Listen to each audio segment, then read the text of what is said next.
Come a chameleon. We come and go. Man, that's a catchy. Yeah. Hello, how are you? Yeah, it's Dixie there. Yeah, this is Vince.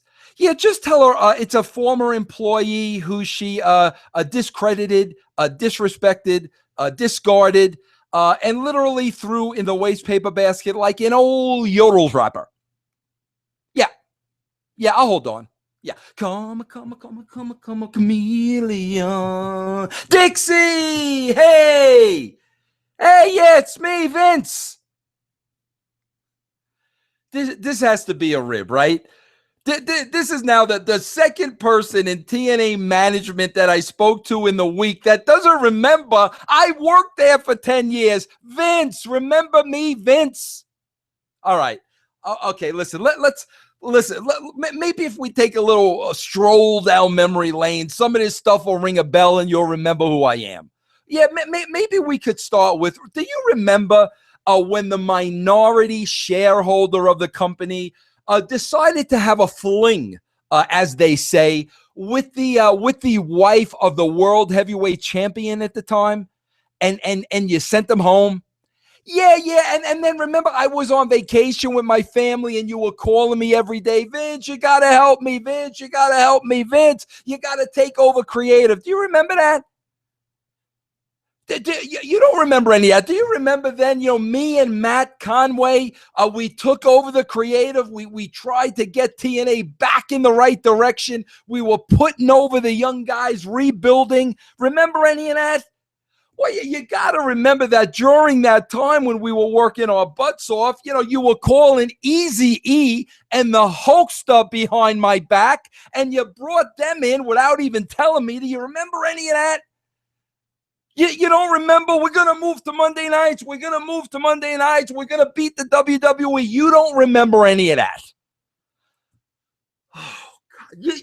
Do you remember that even in spite of that, as head writer, we got the company up to 2 million viewers? Do you remember you had that little graph in the cafeteria where it was like, a million, 1.5, and then it said 2 millions and all the balloons were let loose? You don't remember any of this? Okay, you got to remember this. Do you remember when I brought in Bruce Pritchard to help me? And 7 days later, you made him my boss, even though I had put in almost 10 years? You don't remember any of that. Okay, you got to remember this. This was pivotal now. Do you remember when the executive producer of Impact buried me to the executives of Spike TV? In an effort to gain power. What else? Dug my grave, threw me in face first and covered it up with dirt, buried me, and you didn't go to bat for me. You didn't stick up for me. Do you remember any of that? Do you remember that at that point, I couldn't take any more of your shenanigans, so I went home? And when I went home, the 2 million people slowly but surely went down to about half of what it used to be. You remember any of that? You got to remember then, in my absence, you fired everybody that you kicked me to the curb for. You brought me back as a consultant for $2,000 a month. $2,000.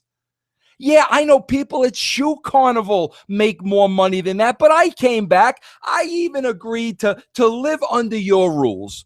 Your rules were that I lied, that I worked for the company. I even agreed to do that. And then what happened?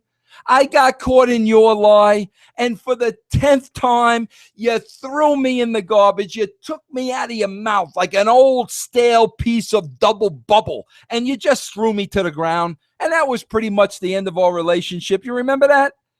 Yay! Russo, winner, chicken dinner. Vince Russo, how the heck are you, Dixie?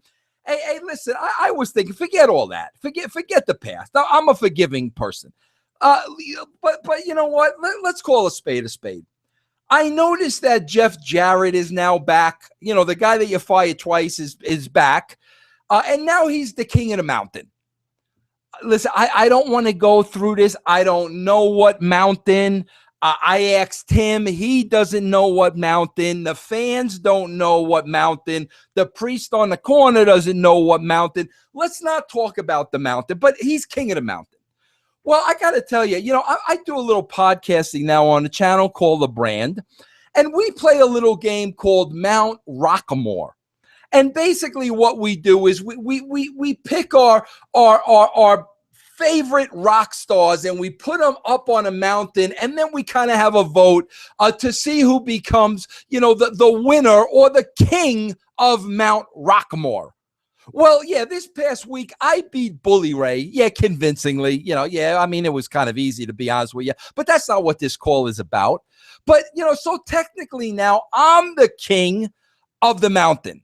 So I'm looking at it and I'm saying, well, you know what? Jeff's king of the mountain over there at the TNA. I'm the king of the mountain here. Dixie, what about, if you can give me now the same deal that you gave Double J? Well, you know what deal I'm talking about. Bring me in as the king of the mountain, just like Double J. Let's turn Impact into a 2-hour infomercial for the brand. Kind of like Jeff did with the Global Wrestling Force. It's now a 2-hour infomercial on your show. We'll do the same thing. We'll do a brand infomercial. And then, of course, you would have to pay me handsomely, the same way you're paying Mr. Jarrett. Oh, what do you mean that? Yeah, I know it's my infomercial. I should be paying you. But, Jeff's got his own infomercial and you're paying him. Yeah. And Dixie, I got to ask you, I'm glad we're talking because I got a little question. Remember when I was there as a consultant, making less money than a 16-year-old working a counter at McDonald's? Yeah, the $24,000 a year. Well, anyway, at that time when I was there, I pitched an idea similar to what you're doing now with King of the Mountain. I had everybody vying for the spot on Spike TV. The Ring of Honor, the Global Wrestling Force, the Japan One, that company. And remember, I pitched that, and I kind of got poo-pooed on, like me. Yeah, kind of like, Vince will let you know. And nobody ever let me know. Remember that? Well, I'm just curious, like, why are you doing it now? Oh, desperate times call for desperate measures. Well, yeah. Well, Dixie, I guess I can understand that. Karma is a bitch, and I understand completely. But Dixie, listen, all right, maybe you can't have two king of the mountains. Maybe there's only room on the mountain for one king. I understand that. But listen, I want to let you know, if you ever want to just kick me to the curb again, disrespect me, just disregard me, even though I gave you my blood, sweat, and tears for 10 years. If you ever want to do it another time, listen, just give me a call here in Colorado. Listen, for Colorado to Orlando, a cab right away. I'll jump in a cab. I'll get down there to Universal Studios right away, and you can disrespect me, spit in my face, do whatever you want to do. I mean, just in case, in case you just want to do it again, no problem. I'm available to you. You just let me know. Yeah. I appreciate that. Well, listen, Dixie, I really do. I wish you well in all your future endeavors. And I really mean that from the bottom of my heart. Yeah. Hey, listen, before I go, I got to say one more thing. I'm king of the mountain. Yeah, I never did lose that sense of humor. Yeah.